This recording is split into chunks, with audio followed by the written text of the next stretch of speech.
Hey everyone, welcome back to Timeless Chronicles. Today, we're diving into one of history's most fascinating topics, the fall of the Roman Empire. How did one of the greatest civilizations the world has ever known crumble into pieces? Part 1, the size of the empire. At its peak, the Roman Empire was huge, stretching from Britain in the northwest all the way to Egypt in the southeast. Imagine a territory that included modern-day Spain, France, Turkey, and parts of North Africa. It wasn't just the size that made the Roman Empire so remarkable, it was also its infrastructure. The Romans built impressive roads, bridges, and aqueducts that spanned the empire, making communication and trade possible even across vast distances. Part 2, political instability.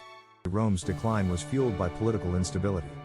Between 235 and 284 AD, 26 emperors ruled in just 50 years, most assassinated or overthrown.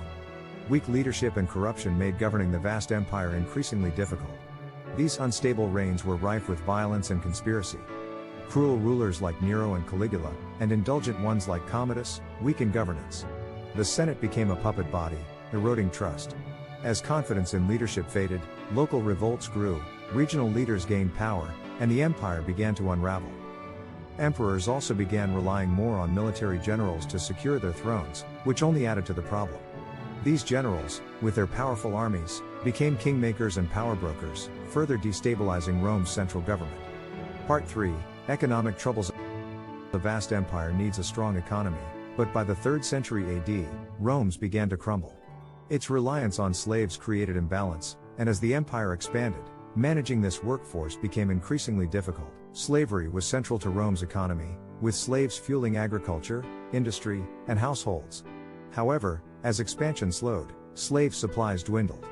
The empire relied heavily on its provinces for goods, creating trade imbalances. Its agrarian economy remained vulnerable to shifts in trade, climate, and conflict. As wealth drained, emperors minted devalued coins, flooding markets with cheap currency. Inflation soared, prices skyrocketed, and citizens lost trust in the system. Part 4, military pressure. The empire faced relentless attacks from tribes like the Goths, Vandals, and Huns. With legions stretched thin across multiple fronts, even Rome's skilled army struggled to defend its vast borders effectively. The invasions were gradual, spurred by migrating tribes like the Huns. As Rome's borders overflowed, it hired some as mercenaries, but their divided loyalties only worsened economic, social, and military instability.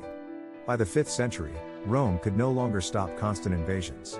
The Visigoths sacked Rome in 410 AD, followed by the Vandals in 455 AD, exposing the empire's weakness. Part 5, division of the empire. To manage the empire, Diocletian split it in 285 AD. The wealthier, stronger eastern half centered in Byzantium, while the weaker western half remained in Rome. Diocletian split the empire, seeing it as too vast for one ruler.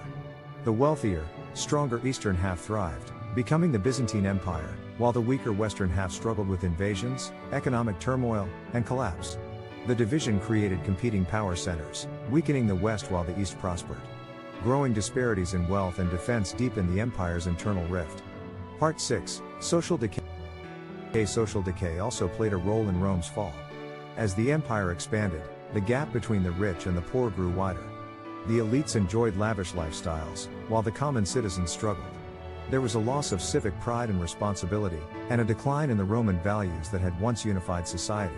Rome's elites indulged in luxury and entertainment, ignoring the empire's decline. Meanwhile, the working class faced higher taxes, scarce resources, and rising violence. The empire's moral fabric began to unravel as its citizens grew more focused on pleasure than the responsibilities that had once made Rome great. Rome's legendary civic virtues, duty, honor, and patriotism, gave way to greed, excess, and apathy.